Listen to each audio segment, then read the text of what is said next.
Beginning July 18, Metro Manila's minimum wage earners are getting a raise in their pay. That's 50 pesos per day as approved by the NCR Regional Tripartite Wages and Productivity Board.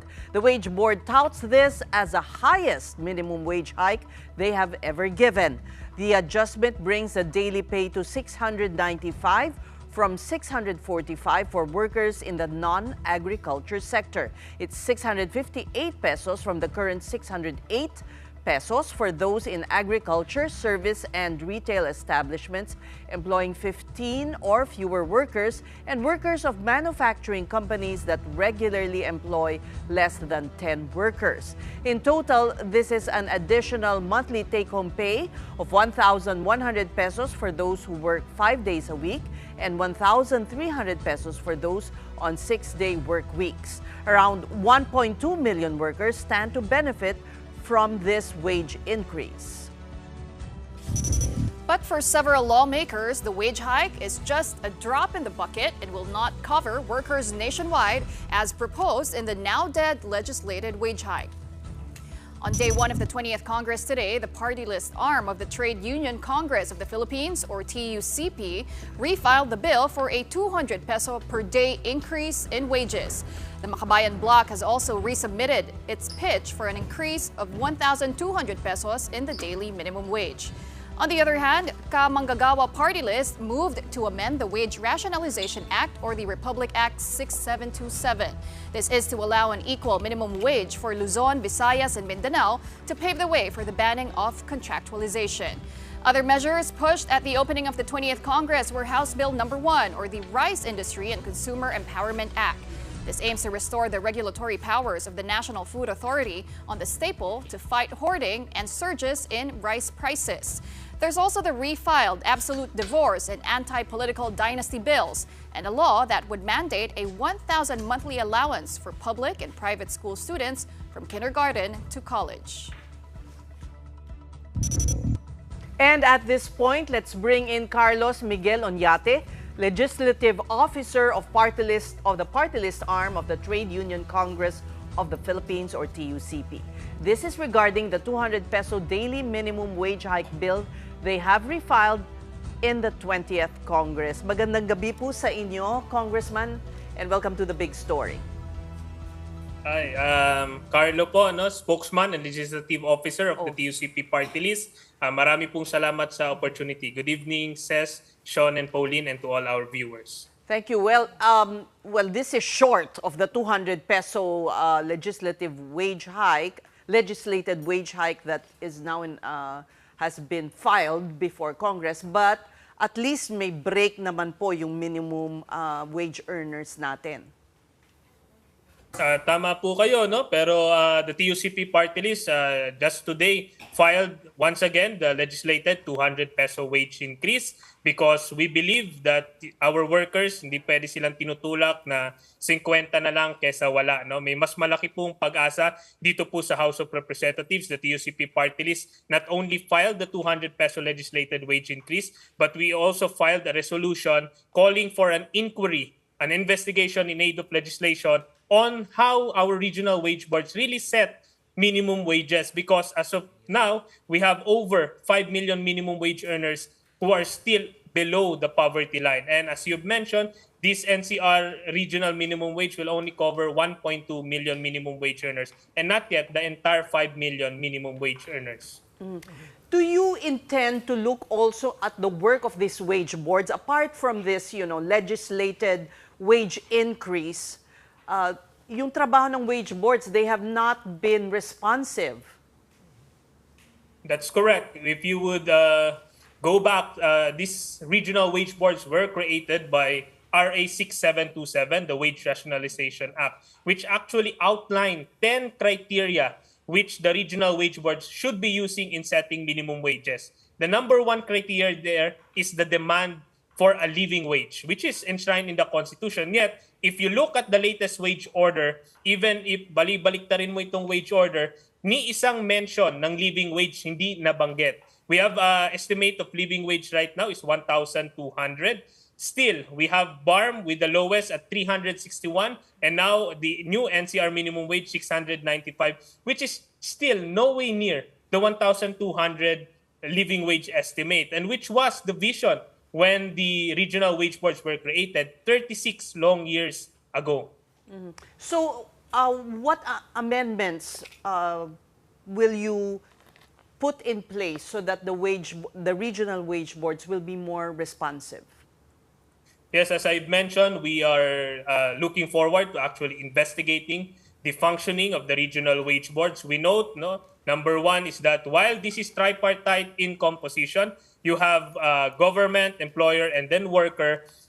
More often than not, it's the government ganging up with the employers for a lower figure for a wage increase, thereby leaving the workers' representative with a dissent or with reservation in the decision. Secondly, is the fact that why is it that we have poorer regions who have lower minimum wages, and still we say to them that let's just keep the minimum wage at that level so that investors will come in. Investors never came into those regions, and in fact, mas naging mahirap pa yung mga regions na yon. Pangatlo, meron ding proposals which we are very seriously considering. Number one is just to abolish the regional wage boards and just go back to the national minimum wage system, which was the system before the regional wage boards were created. And secondly, why don't we shift to industrial wage boards, wherein you have industries that are recording so much growth and therefore can pay a higher minimum wage, and then you have other industries which can set their minimum wage. But the bottom line is that the minimum wage that we should be setting should always be a step closer to the living wage. But now, because of inflation, because of how the rising prices have already overtaken the increases given by the wage boards, we are going farther and farther from the living wage. Okay, Carlo, if we look at it from the other side of the coin, though, of course, maraming mga MSMEs, which make up a bulk of the businesses here, they're always saying baka hindi na sila makapag-hire more, or they might have to let some people go para lang mabigyan yung iba nitong wage hike, that so far is just at 50 pesos for minimum wage earners. What is your plan for those that might be displaced by this wage hike? And also, lalo na kung mag-come to pass yung 200 or 100 na legislated. Yes, the TUCP Party-list filed, actually it's now House Bill number 88, one of the first legislation now, day one of the 20th Congress. It actually includes a provision wherein for small businesses, the Department of Labor and Employment should come up with incentives so that we can aid their wage compliance. Secondly, we also articulated in the bill that there are existing exemptions actually now enjoyed by our barangay micro business enterprises. They are automatically exempted from the minimum wage increase. And thirdly, as we have stated, the 19th Congress legislated wage increase, which unfortunately did not become a law, actually went through almost 3 years of deliberations in the House and in the Senate, wherein you have Ibon Foundation actually estimating that the cost of a 200 peso wage increase is only 9 to 15% of the annual profit of our businesses across from micro down to the large. So we believe that this 200 peso wage increase is actually doable. It is actually a win-win for all our businesses, workers, as well as our economy. Well, Carlo, alam naman natin matagal na talagang isinusulong itong wage hike. Kaya marami na rin nagdududa kung maipapasaba talaga ito. And some even think that the only reason this is being pushed now, it's being talked about now, is mag-eleksyon na rin come 2028. It's the national presidential elections. Do you think this is just being used as a campaign tool, a campaign promise? I do not believe in that because, as you know, for instance, TUCP Party-list has been there for the longest time fighting for the legislated wage increase before, during, and after elections.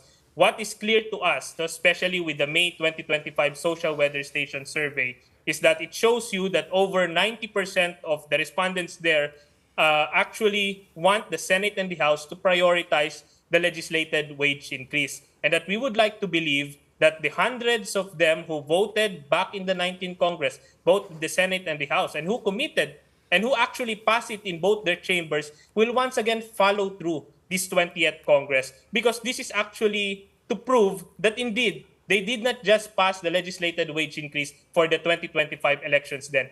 We are willing and we are planning to pass this legislated wage increase, and we call on all our allies and champions. Actually, they are getting more now in the 20th Congress to actually co-author and then to actually pass the legislated wage increase, not in the last 2 minutes of the 20th Congress, but in the first session days of the 20th Congress. Oo nga, baka mag-antay ng ilang taon yung towards adjournment na naman. My question is, what do you think? Is this going to be included in the president's, agenda when he presents his State of the Nation address? And secondly, the economic managers have warned against a 200 peso legislated wage hike. So, anong tansya mo? Masasali ba to sa legislative agenda ni PBBM? Si Palace Press Officer Yusek Claire Castro na rin ang nagsabi mismo that the President is not against a wage hike because it will benefit workers. But we would just like to remind the President and this administration that the wage hike and then the only lifeline for our workers to actually get a substantial wage increase is from Congress and never from the regional wage boards. 36 years is too much just to keep on insisting on this epic failed, broken system. We urge the President to actually mention and recognize this in the State of the Nation address. Actually, our call is that this should be included not only in the LEDAC priority bills, but also in the certification as urgent of the President. And then we once again warn and urge our economic managers to stop the scaremongering because this is being used also by our employers. Unfortunately, those who are in big corporations who actually have the means to actually pay for a legislated wage increase. And hindi na ba tayo nasanay, no? 36 years, no? Almost 4 decades, lagi sinasabi magkakasarahan, magkakawalaan ng trabaho. Ni isang beses po, hindi po yan nangyari kahit po nung huling legislated wage increase noong 1989. Ang bottom line po, no, kung ayaw lang po nila ng legislated wage increase, yun po ay dahil ayaw po nilang i-share yung portion ng kanilang profits. Carlo, actually, yan gusto ko itanong sa'yo, no? Nabanggit mo yung malalaking korporasyon. While there's no doubt na mas afford nila, no? Ang problema doon, karamihan ng mga empleyado nila ay contractual na. Will this legislated wage hike apply to the contractuals? Kasi marami nang nagfo-fall under that sector ngayon. Or what do you propose to do with, yung burgeoning number of contractual employees?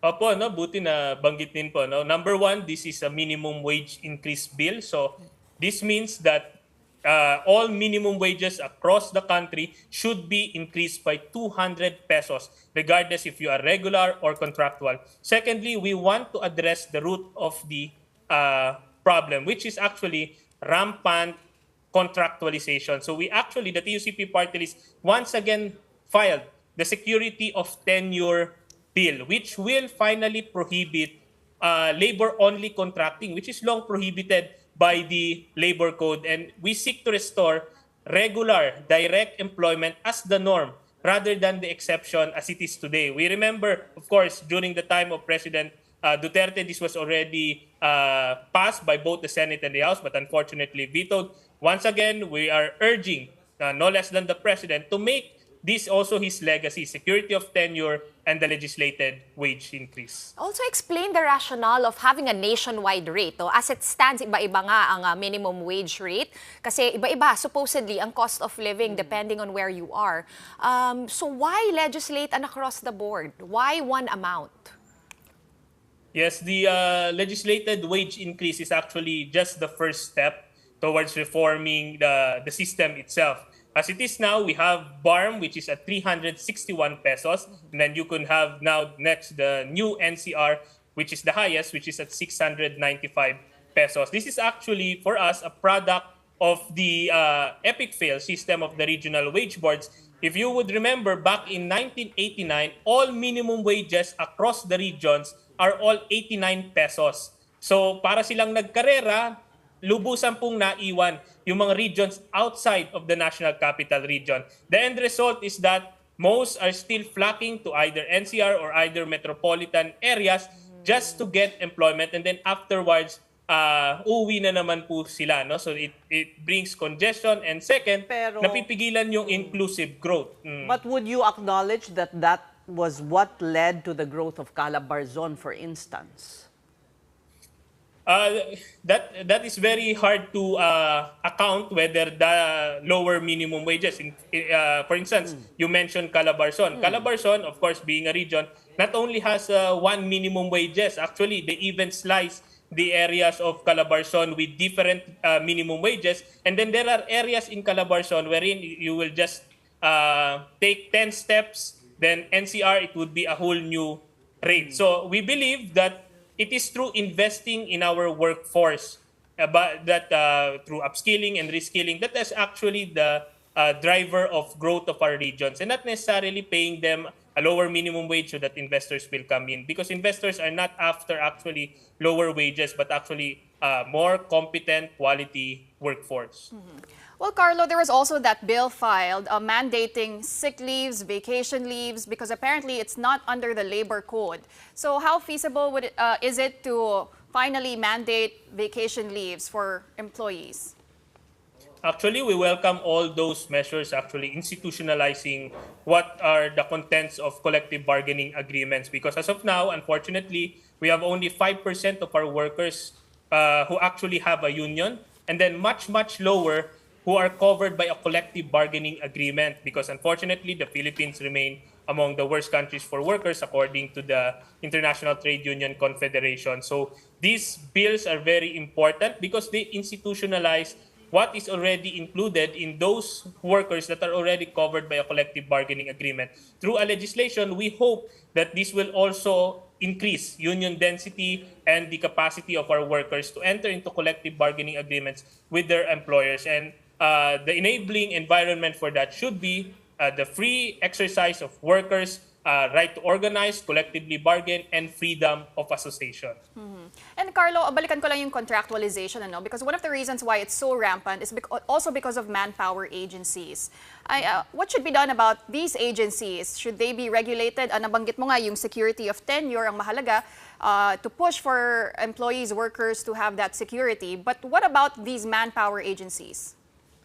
We have always called for intensified labor inspection. Unfortunately, as of now, the DOLE only has around over 1,000 inspectors, and then we have over 1 million establishments. So the labor inspection is something that should be taken serious about by this government. Secondly, is that in our bill, in the security of tenure bill, we actually want to get rid of manpower agencies, because manpower agencies, especially the many who are illegitimate, the only job that they will do is to hire worker and then deploy them to another company. More often than not, the manpower agency actually serves just like as a middleman, or in one way or another, just like a puppet of the principal employer, just to evade employer obligations. So in our security of tenure bill, we actually, first, we want to regulate them. Second, is we want to prohibit, especially the many who are still operating right now, who are illegitimate manpower agencies. Okay, balikan natin yung issue with the economic managers and legislating wage hikes in general. Ano yung mechanism ninyo, since you are pro-labor, of course, but how do you account for rising inflation that could actually negate these raises that they get in their minimum wage? That is very much true. No, when we first filed the legislated wage increase, which was 150 pesos, we called it then as a wage recovery increase, because it is not actually an increase, but you just want to recover the lost purchasing power. That's why in 2025, when the House approved it in the 19th Congress, a 200 peso wage increase adjusted for inflation. Now, the struggle continues in the 20th Congress. Before, the last legislated wage increase is actually 25 pesos in 1989.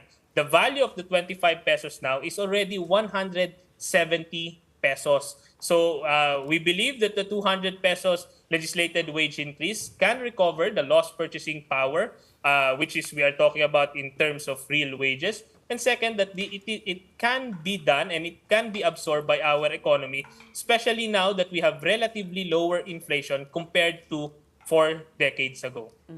Going to the passage of this measure, what went wrong in the 19th Congress? Yung nagtuturuan ng Senate at House kung ano ba nangyari, and how can you avoid this from happening again? Number one na ginagawa namin to avoid that is actually filing it on day one rather than waiting until the last weeks of Congress just to pass it. Secondly is that we have more allies inside and outside of the House and of the Senate now, because there are also many party lists who won that is willing to fight for progressive causes. And number three, with regards dun sa turuan na naganap dun sa last 2 minutes ng 19th Congress, I think we are now establishing better relations with both the chairman of the Committee on Labor and Employment. So for the Senate, I think it's still Senator Joel Villanueva. In the House, it will be a new committee chairman.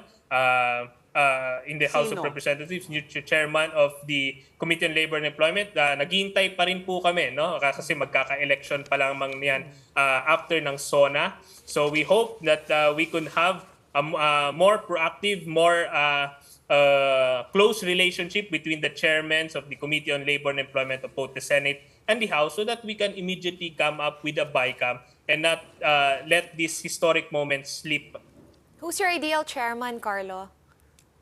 From the wala pa kaming babanggiting pangalan, Basta ang gusto namin sana, yung ating magiging chairman is also one of the principal authors of the 200 peso wage increase, para nandun yung puso niya dun sa bill, nandun yung puso niya para dun sa Committee on Labor. Actually, banggitin ko lang rin, we are also calling on both the yung mga comebacking and then the newcomers sa 19th Congress in the House of Representatives to please co-author with the 200 peso legislated wage increase. So sana makaabot tayo ng 200 lawmakers for the 200 peso wage increase to ensure its swift passage.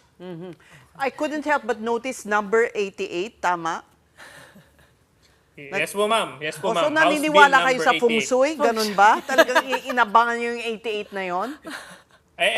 Sana po, swertihin kami, kasi yung aming opisina, pumila, starting 4 o'clock right now, today, sa House of Representatives, just to get a priority dito sa pagpila sa House of Representatives. So hopefully, yung feng shui na binabanggit ni Ma'am Ces, talagang maging batas itong 200 pesos legislated wage increase. Anong number nung contractualization?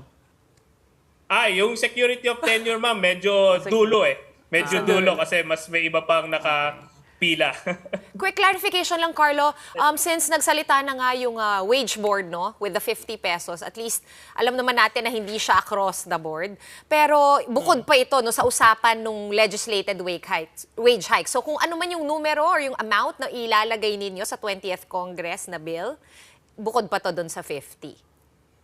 Tama po kayo, The legislated wage increase is on top of what the regional wage boards will provide. Secondly, the legislated wage increase does not preclude the regional wage boards from giving an increase. So the legislated wage increase does not abolish, but actually it's a first step. If you come to think about it, if it is already Congress that is increasing wages, which it originally delegated to the regional wage boards, then definitely may something na palpak na ginagawa yung ating regional wage boards. Kaya kailangan ng manghimasok ng House of Representatives at ng Senado sa wage setting. All right. Well, I remember when that was passed, yung regional wage boards, there was so much hope in them. Pero that was what? 20 years ago ba? The regional wage boards were created in 1989.